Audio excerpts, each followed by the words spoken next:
estudar agora, porque o Sanaflix veio para mudar o jeito como você estuda medicina e mudar para melhor. Primeiro, você pode confiar na gente. Nós somos o maior projeto de educação médica do Brasil. E não é só porque temos estudantes em todos os estados brasileiros e em 10 países no mundo.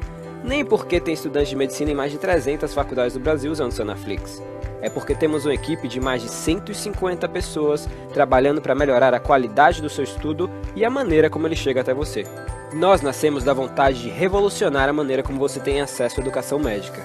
A gente acredita que o valor que você dá para a oportunidade de estudar com a gente é o investimento no profissional médico que você vai conseguir ser. Por isso, é importante que você possa acessar a gente de onde estiver. Por exemplo, se você precisa usar o Sanaflix além do desktop, desenvolvemos o nosso aplicativo. Assim você pode otimizar seu tempo aproveitando o nosso material de qualquer lugar e com o mesmo conteúdo. Afinal, quem estuda com a gente sabe bem o que a gente tem de bom. São mais de 700 resumos para você fixar o que aprendeu, 300 fluxogramas para te ajudar a conectar os assuntos, 700 mapas mentais para estudar de forma ativa e, claro, mais de 1.600 videoaulas para assistir quantas vezes quiser. 4,5 de 5 é a nota geral das aulas por nossos estudantes.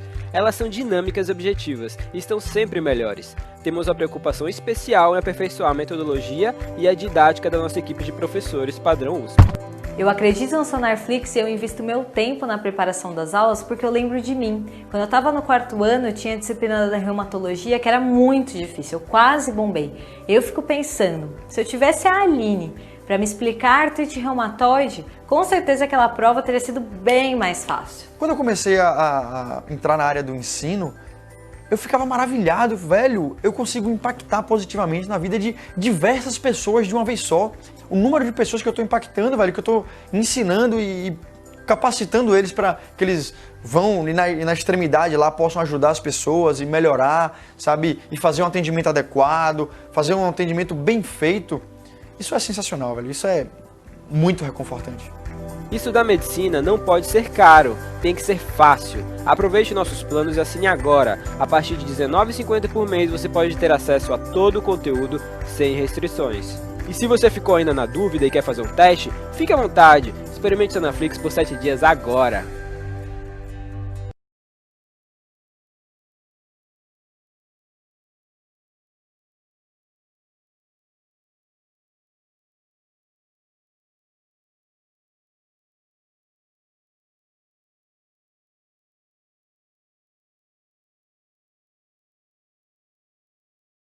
Olá, a todos e todas e todes. Nós vamos falar hoje, dentro do nosso curso, sobre uma abordagem sistêmica aos trabalhadores em saúde, familiares e pessoas que vivem com câncer em fase terminal, né, em tempos da Covid-19. Né? Nós temos como uma moeda de troca o amor, né, que vocês sejam muito bem-vindos e bem-vindas, né, a esse espaço, que esse espaço seja um espaço transformador, né? Que a gente consiga, de fato, nesses momentos tão desafiadores e difíceis, a gente compreender, na verdade, quais são as nossas contribuições, o que é que a gente pode fazer nesses momentos, né? O que, de fato, a gente pode sair melhor também, né? Além de fazer algo, a gente também se elabora, a gente pensa, mais uma vez, né, nas formas da gente conseguir estar melhor, tá bom? Então, que a gente consiga, de fato, estabelecer a partir desse momento, não apenas um curso, né, mas uma reflexão que vai ficar, assim, para a nossa vida, né? Então, é uma alegria, sempre uma satisfação atender os pedidos de vocês da Liga, tanto da Lamel quanto da Launcorb, né? Ligas que eu tenho um apreço muito grande, né? Que eu trabalho já, assim, sendo um grande colaborador de vocês, né? E para mim é sempre uma satisfação estar contribuindo, né, dentro desse momento do enfrentamento à Covid e quais são os aspectos que a gente precisa, na verdade, se apropriar, lidar com ele, né, assim, se manejar. Eu sempre digo que quando a gente se aproxima de um assunto, a gente se potencializa, e quando a gente se afasta, a gente se fragiliza.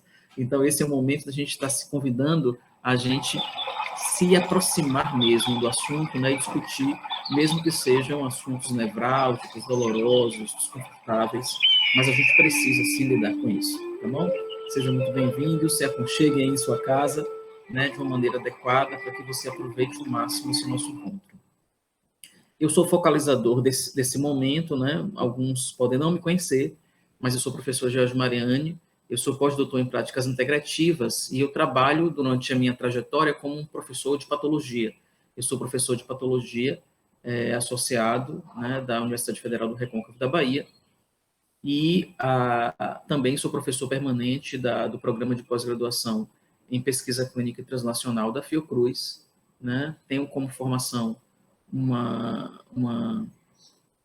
percurso, um itinerário formativo na terapia transpessoal sistêmica e na terapia de regressão, né? Então, o meu viés de fala tem sempre uma relação com os processos integrativos, com os processos terapêuticos, né? Entendendo que o adoecimento ele não é apenas biológico, mas ele também tem dimensões que estão para além dessa estrutura, né? Que envolve a parte emocional, a parte psíquica, a parte espiritual dos indivíduos, né?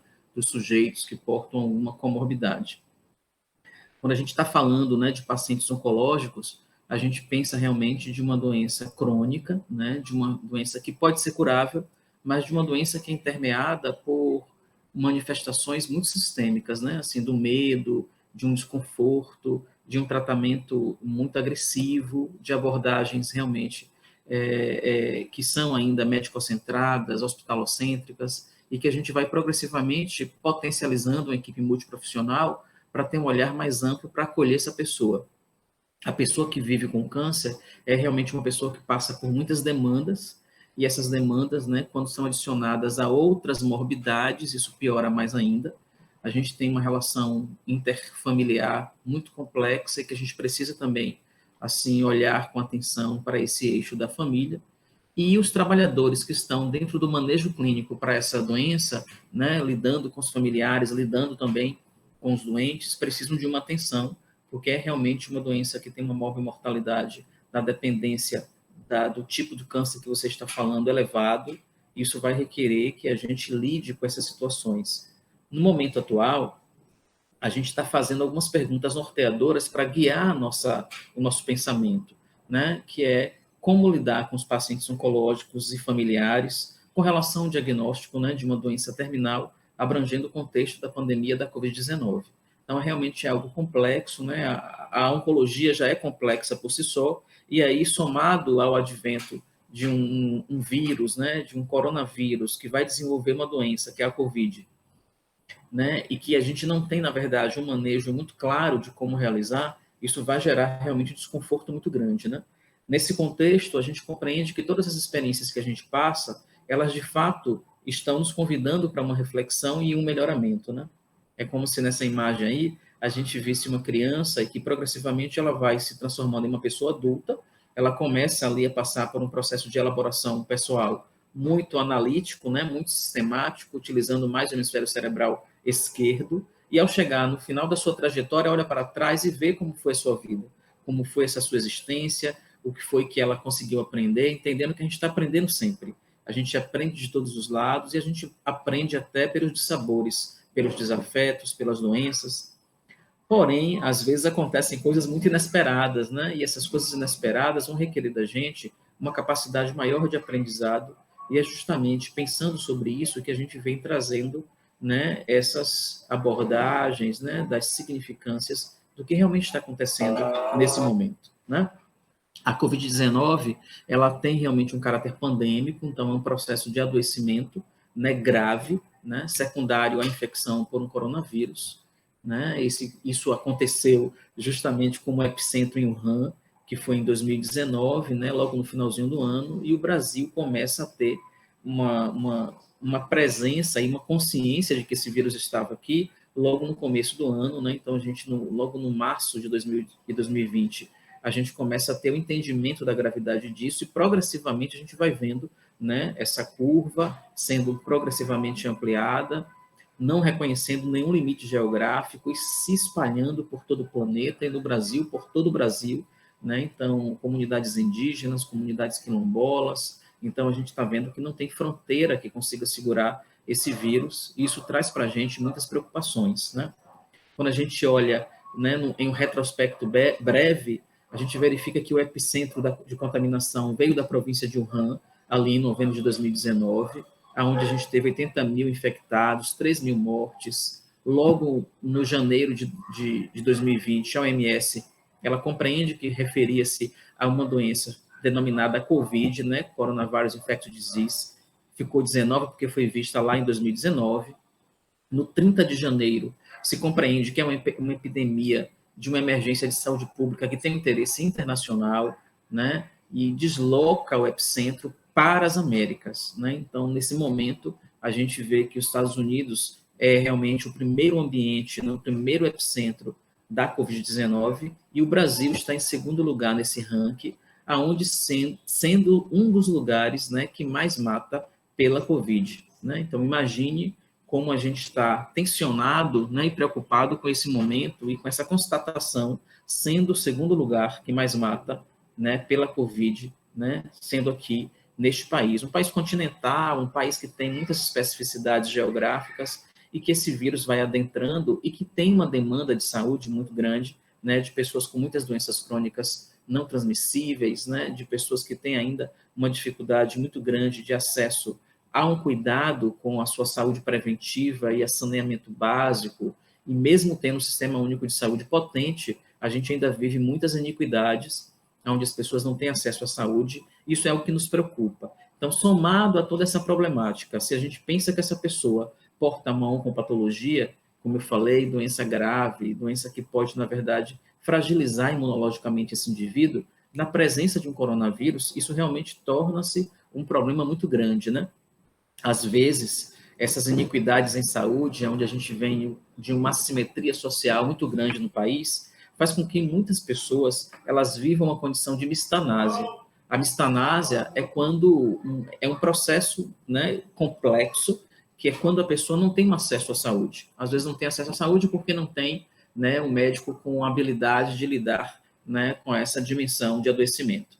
Às vezes ela não tem acesso à saúde porque não tem ainda um leito de terapia intensiva disponível para ela, né? E essa pessoa termina morrendo em casa ou morrendo em unidade de pronto atendimento, né? O país começou a se organizar para evitar esses processos de mistanásia, porém, ainda se vê muito a mistanásia, o que gera uma morte social para esses indivíduos, né? Então, a gente começou a perceber que tinha muita gente invisível e que a gente não conhecia, né? Porque não tinha um CPF, não tinha um registro de nascimento, não tinha feito nenhum tipo de imunoprevenção, né? Então, a gente pensa, né, sobre a necessidade de um governo que esteja alinhado, e nós vivemos um desgoverno, que é um momento grave, né, onde o ministro da Saúde não é médico, não é ninguém da saúde, né, e a gente vai vendo, né, na contramão de muitos países que organizaram esse enfrentamento, a gente vive um processo ainda não tão bem organizado, né? Por sorte, nós tivemos muitos governadores que tomaram a frente, muitos prefeitos que tomaram a frente, né, obedecendo às medidas sanitárias e fazendo, na verdade, uma força-tarefa para evitar que os seus sistemas de saúde entrassem em colapso. Mas, de fato, muitos deles nós visualizamos no país que entram em colapso e muitas pessoas vivem essa mistanásia e terminam morrendo sem acesso a um equipamento de saúde mais bem pensado para essas pessoas, né? Nós precisamos, né, nesse momento, passar por uma reflexão, né, onde a gente vai precisar encontrar, de fato, a nossa própria identidade, né, referindo quem nós somos, referindo quem você é, referindo, assim, quais são as nossas necessidades, né, nesse momento agora que a gente vive, né, de tanta pressão, né, de um momento tão difícil que a gente está vivendo. Na sequência, a gente começa a perceber, né, responder essa pergunta de quem nós somos, que nós somos mamíferos, e sendo mamíferos, nós sempre vivemos em bando, nós sempre precisamos do apoio, né, das pessoas, então é um apoio social, nós não conseguimos dar conta de todas as dimensões, e nesse momento em que a gente vive uma condição dessa, na perspectiva de ser um paciente oncológico que tem um medo muito grande pela sua própria fragilidade da doença, fragilidade dos tratamentos quimioterápicos, que de fato levam para ele uma fragilidade maior, desabsortiva, uma fragilidade maior de oxigenação dos tecidos, uma manutenção de uma resposta inflamatória às vezes muito continuada, o que vai deixar essa pessoa mais vulnerável. A gente precisa de uma escuta muito qualificada e de uma equipe multiprofissional que consiga dar conta a essa dimensão, né? E nesse momento a gente começa a avaliar que o momento de um diagnóstico de um câncer é um momento que pode gerar para esse indivíduo muita instabilidade emocional. E o momento de uma consciência de que esse câncer ele é terminal, por uma condição metastática, por uma condição realmente de gravidade maior daquele órgão atingido, por uma inexistência de um tratamento droga-alvo dirigido, que é o que mais a gente ambiciona, é a gente ter tratamento droga-alvo dirigido para cada tipo de câncer, mas não é a realidade, né? Que é dentro, né, da patogênese das neoplasias, é a gente saber como é que essa pessoa lida com isso, né? Então, isso significa coping. Coping é uma palavra em inglês que significa lidar, né? Então, a gente quer saber como é que a gente vai lidar com isso. Eu quero saber como é que o profissional vai lidar com isso, como é que o paciente vai lidar com isso, como é que este familiar também vai lidar com isso. E se por acaso se aponta dentro desse itinerário uma condição de terminalidade, a gente precisa avaliar o valor agregado de um conhecimento sobre a significância da vida, né? Que a gente precisa, na verdade, lançar mão desse conhecimento agregado para conseguir lidar.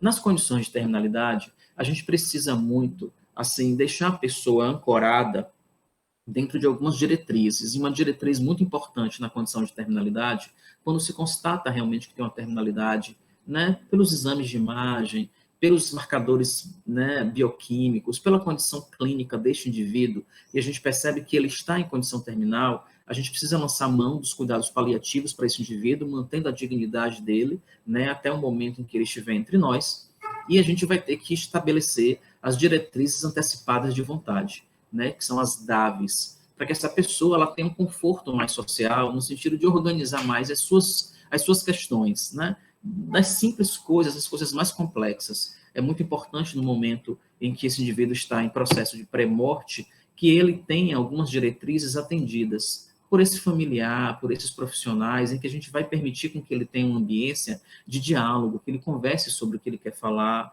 que ele peça perdão, que ele se sinta grato, que ele consiga, na verdade, elaborar algumas questões que ele precisa elaborar para que ele não faça um processo de terminalidade sem esse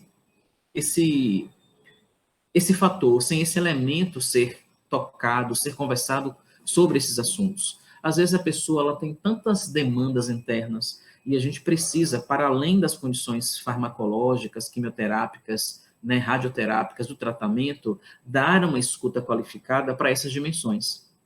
Às vezes é um perdão que precisa ser dado, às vezes é se mostrar grato a algo, às vezes é uma coisa que tem que organizar, da parte até financeira, da parte jurídica, quem fica com essa herança.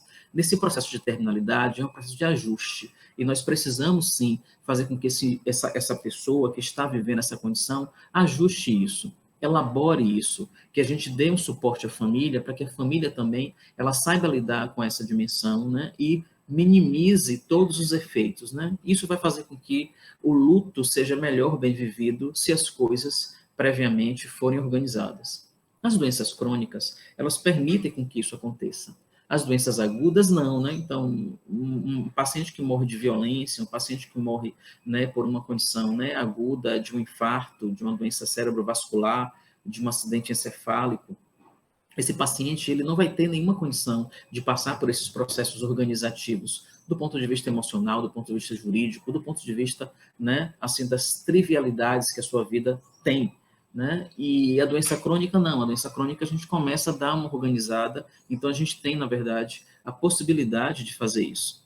É muito importante que, no momento em que a gente está vivendo uma condição de um diagnóstico de terminalidade, a gente saiba gerenciar o impacto dessas notícias trágicas, né? Então, bioeticamente, a gente precisa ancorar essa pessoa em um respeito, em um cuidado, em uma amorosidade, né? Para revelar para essa pessoa a sua condição, para revelar para os familiares a sua condição, e dar todo um aparato de uma escuta qualificada, gerenciando os impactos dessa notícia trágica, né? A gente tem uma dificuldade muito grande de receber notícias trágicas. Isso pode desencadear uma série de efeitos que pode reverberar até na condição de manutenção da vida desse indivíduo naquele momento que ele recebe a notícia. Pensando sobre esses aspectos, né, compreendendo que nós somos constituídos de um ego, e o ego é uma parte nuclear da nossa personalidade, onde compõe 10% ali de uma capacidade consciente, mas nós temos 90% de um inconsciente que está depositado na nossa alma. A gente precisa começar a conversar sobre a alma. A gente precisa começar a conversar sobre as práticas integrativas que vão, de fato, acolher essa pessoa nessa dimensão de quem realmente ela é. de quais são as potencialidades dela, o que é que a gente precisa. O ego está muito condicionado a não perder nada. Então, no momento que você perde a sua saúde, que você perde a sua liberdade, que você perde o seu direito, né, de ir e vir, né, por uma condição de doença, isso é algo que afeta muito o indivíduo, afeta muito o seu psiquismo, e ele vai precisar realmente de uma equipe multiprofissional que faça isso. Às vezes, nós temos uma interferência muito grande de como é que foi a nossa criação, de como foi a construção das nossas crenças. Nós somos frutos de escolha, né? Qual o papel que a gente tem no momento de uma terminalidade de escolher algo? Tudo vai depender de um processo pregresso em que a gente vai observar justamente a nossa constituição genética e a constituição epigenética. A constituição genética desse indivíduo, né, de como é que ele se coloca diante das situações e como foi que esse ambiente ele gerou para ele um reforço, né, da sua postura psíquica. Às vezes a família, ele vem de uma família muito apoiadora, como essa imagem mostra, com muito carinho, com muito afeto. Às vezes ele vem de uma condição de crenças muito limitadoras, de uma família muito agressiva, de um convívio muito duro. Isso vai impactar nesse momento do que é que ele vai, né, escolher. Né? Então, ele vai escolher na dependência de como foi também a sua constituição, o seu desenvolvimento psíquico. A gente precisa entender que isso vai impactar muito na compreensão desse indivíduo quando ele vive um processo de diagnóstico desse de terminalidade. Então, olhar ele como um todo é algo muito necessário. A gente não pode olhar a pessoa apenas por um diagnóstico. Então, essa pessoa que tem um diagnóstico hoje, ela tem um passado, e eu preciso revisitar esse passado para ver como é que ele foi constituído, né? Como é que essa pessoa lida com isso. E aí é natural que durante essas etapas, a pessoa ela viva algumas fases, né, que são essas fases da perda. Tudo isso faz parte de um processo de enlutamento que essa pessoa está vivendo, né? A primeira fase é uma fase que a pessoa vai viver, que é a fase chamada fase de negação. Nessa fase de negação, a pessoa ela vai dizer que esse diagnóstico não é dela, ela vai dizer que isso aqui realmente deve ter tido algum equívoco, isso não pode estar acontecendo. Até o mês anterior a pessoa não tinha nada e de repente essa pessoa passa a ter. Essa é uma fase natural, é uma fase da perda mesmo, né? O ego ele vai responder dessa forma. Isso está dentro dos postulados de doutora Elizabeth Kubler-Ross, que foi uma médica muito importante, que contribuiu muito com essa teoria, né? Que é a teoria do enlutamento, que é entender as fases da perda, né? Ela trabalhou sempre com cuidados paliativos e pacientes vivendo uma condição de terminalidade. Na sequência dessas fases, a gente vai passar por uma fase que é a fase da raiva, onde essa pessoa vai ter uma cólera, vai ter uma raiva muito grande, onde ela pode ficar muito hostil com a equipe de saúde, ela pode ficar muito hostil com ela própria, ela pode ficar muito hostil com os familiares, e a gente precisa realmente ter uma compreensão de que isso faz parte de um processo, de uma elaboração que essa pessoa está tendo no momento que ela recebeu um diagnóstico de uma terminalidade. Isso pode também estar associado no momento que ela recebe um diagnóstico tendo um câncer terminal e tendo sido infectado por um coronavírus, isso está ampliando a sua morbimortalidade. Na sequência, essa pessoa que vive uma condição de terminalidade, ela vai entrar em um processo de depressão, que é um processo de desilusão profunda, aonde todos os prazeres que porventura ela tinha, ela vai, na verdade, né, entrar em uma ambiência de desprazer, de um descontentamento com a vida. Realmente é algo muito grave, que a gente precisa dar um monitoramento. Se por acaso essa tristeza profunda perdura por 2 semanas, ela já é uma depressão, e a gente precisa de um suporte psicoterápico, um suporte psiquiátrico, porque muitas vezes o paciente ele precisa realmente de um suporte neuroquímico para tentar sair dessa situação. Esse paciente ele pode evoluir para uma fase de barganha, aonde ele entra em uma conexão com Deus, ele entra em uma chantagem emocional, pedindo uma coisa, fazendo uma coisa sempre condicionada a outra, até chegar no momento de iluminação, onde essa pessoa entra numa fase que é uma fase de aceitação, tendo uma compreensão mais ampla do seu processo, ajudando mais no tratamento, fazendo a sua parte e deixando a parte, né, da sua fé atuar, mas sem abrir mão da sua contribuição para esse momento. Né? Nesse momento, os pacientes eles tendem a cumprir mais as sessões de quimioterapia, eles cumprem mais uma dieta que foi prescrita, por exemplo, um procedimento que foi colocado pelo médico, ele tende a cumprir mais. A nossa contribuição é fazer com que os pacientes eles evoluam nessas fases de perda, para que ele, na verdade, chegue na fase de aceitação. Essa fase de aceitação é uma fase que ela não garante que ele vai continuar lá sempre. Alguns pacientes voltam, né, regridem a alguma outra fase pregressa, de raiva, de depressão, de barganha, mas a gente está sempre mantendo um suporte progressivo para que esses pacientes eles fiquem na fase de aceitação e eles comecem a ter uma contribuição mais afirmativa, mais assertiva dentro do seu processo. Tanto os pacientes quanto os familiares vivem essa fase e a gente fortalece, né, para que as pessoas elas saiam de fases mais deletérias, fases menos agregadoras e elas se caminhem para uma fase mais agregadora, que é a fase de aceitação. A compreensão dessas fases vai gerar para a gente um movimento da gente sair de uma zona de conforto, e a gente vai sair dessa zona de normose, e a gente começa a ter uma atitude na aceitação, que é uma atitude antinormose, que a gente começar a verificar o que é que eu posso fazer, o que é que eu posso me ajudar mais, né? O que é que a equipe pode me ajudar mais, fora dos convencionamentos. É daí que a gente começa a compreender que o automelhoramento, né, as perspectivas da espiritualidade, elas vão, de fato, fazer com que a gente potencialize o nosso manejo dessa fase, né? Porque nós somos seres pensamento. Nós pensamos o tempo inteiro e a gente pensa no corpo mental, que faz parte de uma estrutura da nossa anatomia espiritual. E todas as vezes que a gente pensa, a gente joga para a nossa alma uma intuição. E essa intuição faz com que o nosso perispírito, que é uma estrutura da anatomia espiritual, que está acoplada ao corpo físico, comece a ter um sentimento. Esse sentimento faz com que do nosso corpo gere uma sensação. Então, a gente tem uma sensação em base aos nossos pensamentos. Então, eu preciso fazer uma vigilância dos pensamentos. Pensamentos de medo, de derrotismo, de fracasso, de uma terminalidade sem uma continuidade ou sem um aprendizado, vai fazer com que eu tenha uma sensação de tudo isso. Isso é muito doloroso. E muitos pacientes, eles ficam muito silenciados, muito, né, em uma introspecção dolorosa, e eles terminam desistindo da vida. Todas as vezes que a gente tem um pensamento de força, de fé, pensamento de positividade, pensamento de acolhimento, de gentileza, isso vai gerar para a gente uma sensação de acolhimento, de gentileza, de força, de fé. Então, a gente precisa muito estabelecer esse fluxo de pensamentos para que a gente, na verdade, tenha essas sensações.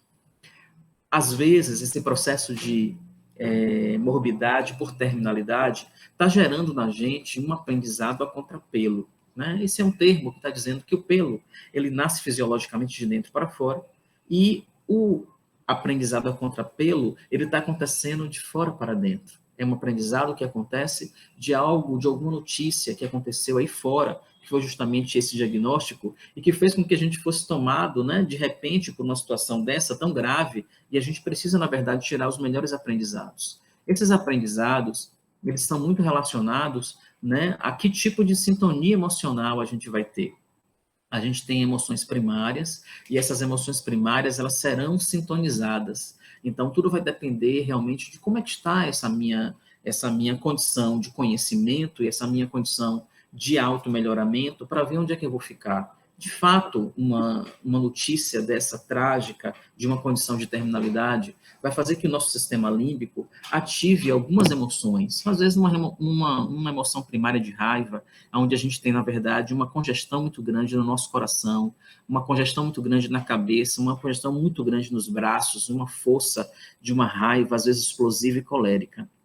Mas a gente pode estar sintonizado no medo, né? O medo, ele tem uma manifestação energética muito grande no nosso coração, uma manifestação energética muito grande no nosso intestino.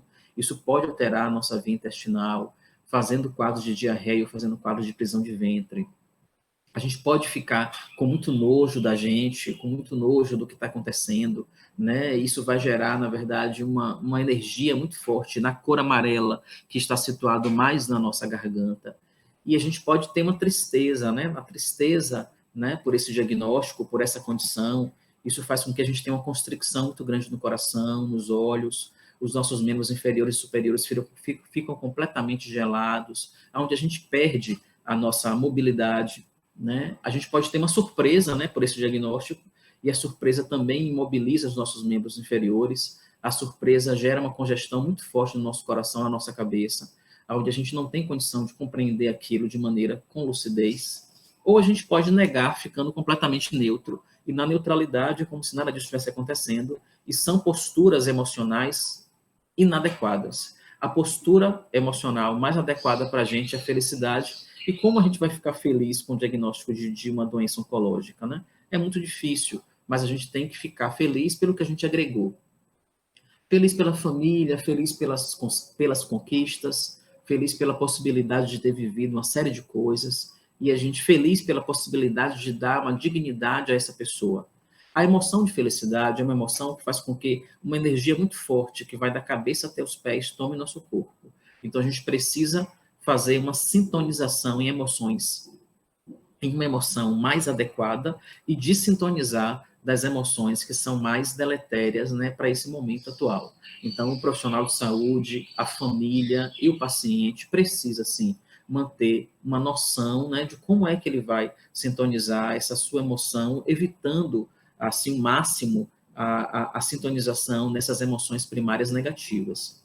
Tudo isso é um reflexo de como a pessoa viu o mundo, de como a pessoa lida com situações difíceis. É uma questão de escolha nesse momento, é um exercício e um livre-arbítrio. A gente vai escolher, ou eu posso escolher ficar enfurecido, ou eu posso escolher ficar na calma. E todas as vezes que eu fico enfurecido, eu vou treinando ficar enfurecido e eu vou ficando expert no enfurecimento. Ao contrário disso, na contramão, todas as vezes que eu mantenho uma postura mais de paz, de respirar paz, de estar mais voltado para mim, de estar mais compreendendo essas questões como questões que estão me iluminando, eu vou ficando mais expert. Eu preciso, nesse momento, ampliar a minha consciência. Né? Então, eu estou sempre sendo convidado para uma retomada de consciência, ampliando ela, deixando que essa consciência, né, se expanda, né, fazendo com que ela não fique tão restrita. Né? E tudo isso tem uma relação direta com esse automelhoramento, com esse autoconhecimento, em que a gente vai falando, preconizando que as pessoas busquem isso. Sempre há tempo. Então, no momento da terminalidade, se essa pessoa não fez isso, a equipe de saúde, ela precisa estar trabalhando nessa perspectiva, os familiares precisam estar trabalhando nessa perspectiva, e a gente vai ancorando essa pessoa nesse momento de terminalidade, para que ela vá passando um filme, se autoconhecendo e passando por esse processo de automelhoramento. Daí existe uma necessidade de se restabelecer a consciência de que nós pertencemos, sim, a uma família global, né, de que nós somos, de fato, mamíferos, de que não apenas a nossa família biológica é realmente o foco da nossa atenção, mas para além da família biológica, todas as outras pessoas que estão ali dando suporte fazem parte da nossa família global. Ter consciência disso é a gente manter uma reciprocidade, a gente manter, na verdade, um olhar mais sistêmico, porque muitas vezes o paciente, até quando está isolado ali por uma condição da Covid, ele pertence a essa família global, e de repente são esses profissionais de saúde que estão ali acolhendo ele de maneira afetiva, de maneira amorosa, não apenas fazendo os procedimentos em saúde, mas mantendo esse indivíduo mais voltado a uma questão de uma consciência. Eu preciso compreender que eu preciso adotar um comportamento de um cuidado sistêmico, né? O cuidado está para além das questões, né, procedimentalistas, tecnicistas. Eu preciso trabalhar o afeto desse indivíduo, eu preciso trabalhar essa relação, e mesmo que o paciente esteja terminal, sem consciência, por algum distúrbio neurológico, eu preciso compreender que ele ainda tem resíduos de memória, e eu vou cuidando do que eu estou falando, eu vou falando palavras de encorajamento, eu estou situando esse indivíduo que está acontecendo. Então, às vezes a gente está com um paciente entubado e a gente está ali falando para ele que é dia, que está chovendo, que não está chovendo, que está sol. A gente está tentando fazer com que esse familiar se comunique com ele, conversando com ele do que está acontecendo, que as coisas estão sendo organizadas, para que essa pessoa vá tendo uma calma. A gente olha para o monitor cardíaco e aquela pessoa que estava taquicárdica, essa pessoa ela começa a ficar, né, com uma normocardia, ela começa a ficar mais tranquila, um ritmo mais sinusal, justamente naquele momento que aquele familiar entrou em contato e disse para ele que está tudo bem, que acariciou, que conseguiu, na verdade, ser mais afetivo com essa pessoa. É muito importante que, independente da condição do Glasgow, da escala neurológica desse indivíduo, a gente mantenha uma boa comunicação, uma comunicação sistêmica de um comportamento realmente mais adequado para esses momentos. Todo mundo tem um coração, né? Então essa pessoa, ela tem uma diferença, mas tem alguma coisa que iguala todo mundo. E o que nos iguala é dizer que nós temos um bom coração, é dizer que todos nós almejamos a felicidade, é dizer que todos nós almejamos nos livrar dos problemas. Então a gente precisa nutrir esse coração de um sentimento e de palavras mais adequadas. Então a equipe de saúde, ela precisa progressivamente ir se aproximando dessa dimensão para, no seu manejo clínico, começar a ter essas atitudes de maneira mais adequada, né, diante de um paciente, diante dos familiares que vivem uma condição de terminalidade. Isso, gente, tem uma relação direta com a autogentileza, né? É o momento em que a gente começa a banir uma comunicação bélica, banir uma comunicação violenta, onde não cabe de forma nenhuma a gente manter uma comunicação violenta em saúde, né? E para isso a gente vai se autoabraçando, a gente vai mantendo a gentileza por nós mesmos, porque a gente sabe que a área da saúde é uma área muito difícil e trabalhar na área da saúde com pacientes oncológicos tem a sua especificidade. E se você está falando que esse paciente oncológico vive agora uma COVID, a gente vai aumentando a complexidade, né, de abordagem e aumentando a necessidade desse nosso auto-melhoramento. Para isso, né, entendendo que nós somos seres energéticos, nós precisamos equilibrar os nossos chakras. Os chakras são vórtices energéticos que fazem uma relação do nosso corpo perispiritual com o corpo físico. A gente equilibrando esse chakra, é a gente mantendo uma conexão com a nossa espiritualidade, é a gente mantendo um padrão emocional de uma vibração mais adequada para que a gente, na verdade, promova a nossa atenção em saúde de uma maneira mais equilibrada, não violenta, e, consequentemente, isso vai impactar nos chakras dos nossos pacientes, isso vai impactar nos chakras dos nossos familiares, que são os acompanhantes, ou as pessoas que estão ali fazendo essa interlocução, né? É um familiar que você precisa acolher e entender que é agramatical falar sobre a simbologia que esta pessoa tem para esse familiar. Essa pessoa, ela está vivendo uma perda, ela está vivendo um luto. É o filho dela, é o pai, é a mãe, é o avô. Então, é algo agramatical a gente dar a dimensão do valor daquilo. Então, a gente entende que existe um valor e a gente respeita ao máximo essa pessoa, mantendo um equilíbrio ali. Daí eu sempre digo que a gente tem que respirar paz, que a gente tem que trabalhar uma suavidade, que a gente tem que trabalhar, além da comunicação, silêncio, né? Então, através dos nossos olhos, a gente consegue emanar muita coisa para essas pessoas, né? Eu digo que fica mais fácil a gente lidar com isso quando a gente treina um sistema interno, que é um sistema de 8G.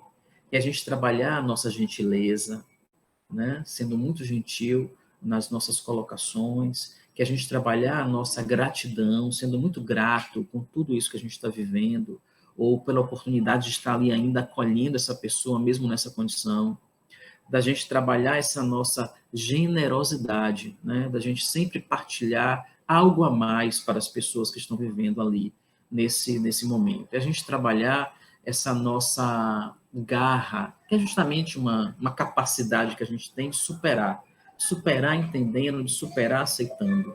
É a gente trabalhar essa nossa genuinidade, quer dizer que nós somos seres genuínos, nós somos seres singulares, nós temos uma importância muito grande, né? E a gente está sempre olhando isso nessa perspectiva mais ampla, né? É a gente trabalhar a nossa graça, que é justamente essa nossa alegria, que é essa nossa esse nosso equilíbrio, essa nossa felicidade, é a gente escolher estar nessa emoção primária da alegria, da felicidade, né? Então, são noções que a gente vai progressivamente, né, ampliando, né? Eu digo, então eu vou ter que trabalhar todas essas dimensões? Sim. Então, a gente trabalha essas dimensões para que a gente vá estabelecendo uma forma mais adequada, né, de lidar com situações tão difíceis, que são essas situações de terminalidade. A gente vai precisar, eu vou passar rapidamente esse vídeo e vocês vão entender, né, assim, por que eu falo tanto desses 8Gs.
Muito bacana, né?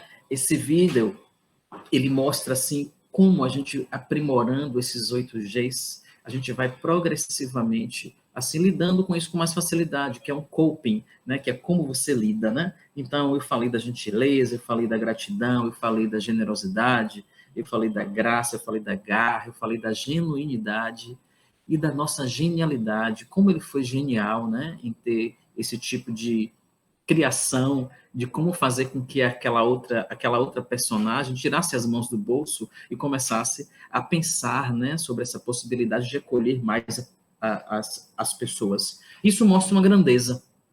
Isso mostra uma grandeza de espírito, né, uma pessoa muito espirituosa que conseguiu, na verdade, sair dessas posições mais limitantes. Para isso, a gente fazer um percurso de automelhoramento é algo realmente muito importante, né? Que a gente vai elaborando na prática isso. Então, a gente precisa fazer meditação, né? Que tem benefícios muito grandes, porque a gente sai de uma onda cerebral beta, que é justamente essa que está mais à frente, que é uma onda mais analítica, uma onda, assim, tanto quanto mais consciente, com foco no externo, e a gente começa a acessar as ondas alfa, que é justamente uma onda de um sonho lúcido, mais receptivo, mais passivo, onde a gente se acalma mais. A musicoterapia ajuda muito a gente a fazer isso, né? Porque essas ondas cerebrais, elas vão progressivamente fazendo com que a gente se acalme. O profissional de saúde tem que fazer isso. O paciente tem que ter acesso a isso. Os familiares têm que ter acesso a isso. Então, o ambiente de trabalho, ele precisa, na verdade, ser adequado para a gente lidar com temas tão difíceis como esses temas de terminalidade. Essa é uma música que ela foi gravada, né, em uma onda si, que é justamente para acionar essa nossa introspecção, esse nosso acesso aos nossos recursos inconscientes, para que a gente saia um pouco dessa perspectiva da consciência de um momento mais duro, mais difícil que a gente esteja vivendo. A gente precisa trabalhar muito com os olhos, né? Então, eu preciso muito olhar para a pessoa profundamente, né? Me comunicar com os olhos, passar uma amorosidade com ela com os olhos. Os olhos mostram verdade e a gente precisa, na verdade, ter essa postura, né? De como é que a gente vai lidar nesse momento, nessas circunstâncias. A gente trabalha muito a subjetividade do outro, né? E no momento que ele percebe que existe uma relação de empatia, onde tem essa reciprocidade, onde a gente se coloca no lugar do outro, essa pessoa pode revelar tantas coisas bonitas. Então, esse momento de terminalidade pode ser uma grande oportunidade de avanço, de melhoramento que as pessoas elas começam a passar. Mais um vídeo muito breve, né, com uma coisa linda para a gente ser emocionado.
Cáritas Brasileira, solidariedade que transforma.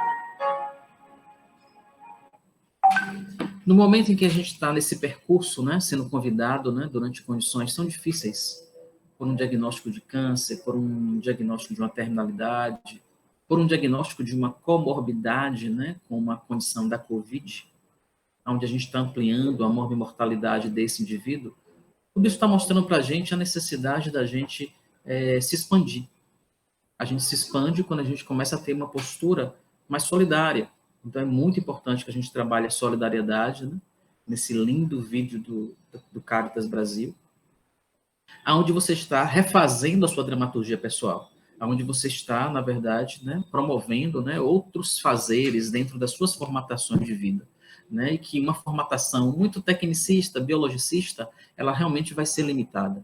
Então, a gente precisa, na verdade, sair das caixinhas e a gente precisa, né, começar a ter essa ampliação. Compreendendo que esse processo está acontecendo, mas que ninguém é vítima, né, e nenhum de nós somos inocentes. Por isso, é um convite da gente fazer uma reforma íntima, da gente entregar algumas malas que não são nossas, da gente não chorar pelo leite derramado, e a gente já tentar fazer um processo organizativo mais claro possível. Isso dá uma ressignificação da necessidade da gente fazer uma autoecologia, da gente sanear os nossos resíduos emocionais, da gente compreender que por detrás dos obstáculos reside uma oportunidade disfarçada de melhoramento, para a gente compreender, na verdade, que a gente precisa realmente descobrir uma fonte de autofelicidade, né, que não dá para a gente carregar tanta dureza, tanta coisa difícil, que a gente precisa, na verdade, não passar essa demanda para outra pessoa, né, que são demandas nossas e a gente precisa gerir, né? Eu preciso higienizar meu sono, então nesse momento de terminalidade é um momento realmente de que a gente precisa passar por processo de higienização do sono, porque eu entendo que entre 2 e 3 da manhã a gente produz melatonina, né, que é um hormônio imprescindível para melhorar a nossa imunidade. Então, esse é um momento da gente, na verdade, estabilizar um pouco o sono, né, para que a gente realmente mantenha-se mais forte. E eu digo a gente, profissional de saúde, a gente, família, o paciente, né? Eu preciso, na verdade, fazer cocô 2 vezes por dia nesse meu processo de melhoramento, porque a defecação faz com que eu limpe o meu intestino, os meus enterócitos começam a produzir serotonina. A minha serotonina, né, neurohormônio imprescindível, né, para que a gente tenha prazer, vai, na verdade, ser produzido ali pelos enterócitos. Eu faço isso no momento em que eu tenho uma dieta mais equilibrada, que tenha água e fibras, e que tenha fonte de triptofano, que é um aminoácido essencial encontrado no chocolate, 50% cacau, na banana, no suco de uva integral, no vinho de boa qualidade, porque ali dentro tem triptofano. E o triptofano o elemento, o bioelemento essencial para a produção da serotonina. Então, para ter uma sensação de prazer, de alegria, eu preciso, na verdade, ter uma vida intestinal regulada. Nesse processo de melhoramento, que ele é subjetivo, mas ele também se torna objetivo no momento em que a gente cuida da nossa alimentação, porque nós somos o que nós comemos. Hipócrates já dizia que o alimento seja o nosso remédio, que o remédio seja o nosso alimento. Então, cumprindo essa orientação, a gente precisa, na verdade, ter uma alimentação com consciência, né? E que a gente tenha acesso a ela, onde a gente consiga, na verdade, ter a diversidade pelas cores dos alimentos. Por isso que a equipe multiprofissional ter a nutrição, né, potente é algo tão importante durante esses momentos. A minha vida de trabalho, mesmo lidando com situação de terminalidade, precisa ter uma abundância de energia, né? Eu preciso me alimentar disso, eu preciso olhar a parte boa dessa história, né? Eu preciso manter-me, né, em movimento, porque eu sou um ser de movimento, eu sou um ser articulado. Então, esse automelhoramento, ele se objetiva também no momento em que você se autocuida e você começa a ter uma prática regular de exercícios físicos, melhorando a sua atividade cardiovascular, melhorando a liberação, né, de endorfinas, melhorando a queima de glicogênio que está ali nos seus grandes músculos. Eu preciso manter uma espiritualidade, uma conexão com a minha espiritualidade. Eu preciso cuidar do meu sagrado. Então, cuidar do sagrado é algo imprescindível. A gente começa pelo mais simples, que são as questões mais biológicas, e a gente vai lidando com o sagrado, e de repente a terminalidade está convidando a todos, profissionais, familiares e o próprio paciente, a trabalhar com a sua espiritualidade, né? Então é muito importante que a gente esteja aí. Espero que a gente tenha sido, que essa informação chegue no coração de cada um de vocês para entender quais as nossas intenções particulares de falar desse tema tão sensível, né? Uma canção para a gente se iluminar. Sair, chegar lá fora, encontrar alguém que não me dissesse nada, não me perguntasse nada também, que me oferecesse um colo, um ombro, onde eu desaguasse todo desengano, Essa vida anda louca, as pessoas andam tristes, meus amigos são amigos de ninguém. Sabe o que eu mais quero agora, meu amor? Morar no interior do meu interior, pra entender por que se agridem, se empurram pro abismo, se debatem, se combatem sem saber.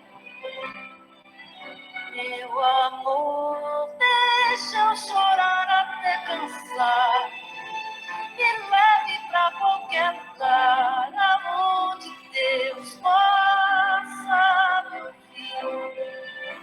Minha dor eu não consigo compreender. Eu quero algo pra beber, me deixa aqui, pode saber.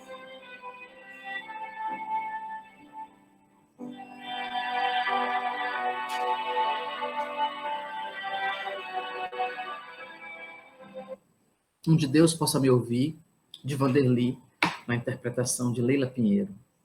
Isso significa trabalhar o sagrado. Quando eu trabalho o meu sagrado, eu entro em um processo de abundância, como está aí nessa lateralidade, onde você vê a árvore frondosa com o mar, né, mostrando essa simbologia da fertilidade. Então, assim, todas as vezes que eu não trabalho o sagrado, eu fico nessa outra área desértica, onde a árvore é seca. Esse momento que a gente vive é o momento da gente estar se voltando a priorizar o trabalho com o nosso sagrado. O momento de nós, profissionais de saúde, de pessoas que vivem um câncer terminal, de familiares, né, que tenham o seu familiar adoecido por uma condição de terminalidade, é um convite para a gente trabalhar o sagrado. Eu preciso dar significado e compreender a temporalidade da minha existência. As coisas passam, as coisas têm uma finitude, não tem uma folha deste planeta que não caia sem intenção. Então, é uma folha bem verdinha e que vai passando por um processo, né, de evolução até ela voltar-se à Terra. Né? Quando ela se volta à Terra, ela volta a ser adubo, desempenhando ainda um papel biológico. É muito importante que a gente também fortaleça a compreensão da temporalidade dessa minha existência. Esse foi o suporte bibliográfico para que a gente conseguisse trazer, né, essa dimensão, né, desse tema que foi proposto. Né? Fico muito feliz, muito grato assim, pelo convite de vocês. O meu viés é o viés terapêutico, de fato, compreendendo que eu tenho uma formação nessa área, né, e que eu preciso, na verdade, apontar para essas perspectivas do auto-melhoramento humano, né, dentro desses processos desafiadores, que são processos de adoecimento. Né? Pelo meu relógio, acho que a gente já conseguiu mais ou menos fazer isso dentro do tempo. Fico muito grato pela atenção de vocês. Tá bom?